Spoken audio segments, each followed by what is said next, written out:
Une méditation tirée du livre Maranatha, Le Seigneur vient d'Ellen White, 28 juin. Le protestantisme uni à la papauté. Les 10 cornes que tu as vues sont 10 rois, qui n'ont pas encore reçu de royaume, mais qui reçoivent autorité comme rois pendant 1 heure avec la bête. Ils ont un même dessein, et ils donnent leur puissance et leur autorité à la bête. Apocalypse 17, versets 12 et 13. Tandis que nous approchons de la crise finale, il est d'une importance vitale que l'harmonie règne parmi les serviteurs du Seigneur. Le monde est agité par les tempêtes et les guerres et il est instable. Cependant, sous une seule autorité, celle de la papauté, les gens s'uniront pour s'opposer à Dieu dans la personne de ses témoins. Cette union est cimentée par le grand apostat. Qui abandonne son royaume à cette puissance? Le protestantisme, un pouvoir qui, tandis qu'il professe avoir le caractère et l'esprit d'un agneau et être allié au ciel, parle comme un dragon. Il est mu par une force qui vient d'en bas. Ils ont un même dessein.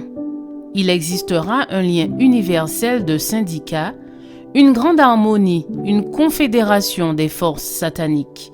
Et ils donnent leur puissance et leur autorité à la bête.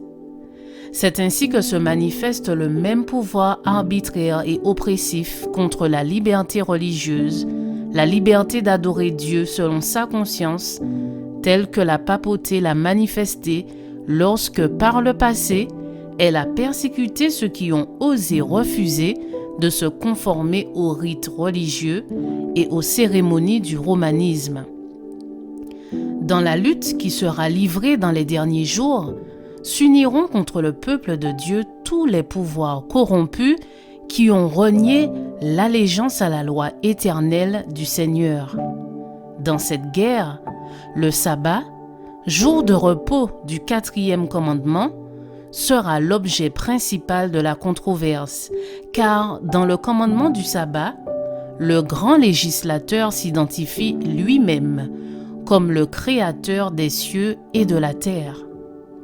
À travers les 2 grandes erreurs, l'immortalité de l'âme et la sainteté du dimanche, Satan amènera le peuple sous l'influence de ces tromperies.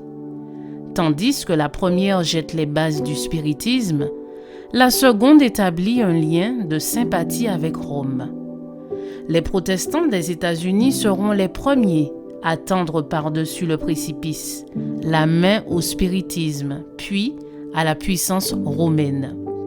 Sous l'influence de cette triple union, les États-Unis, marchant sur les pas de Rome, fouleront aux pieds les droits de la conscience. Je vous souhaite une excellente journée. Que Dieu vous bénisse.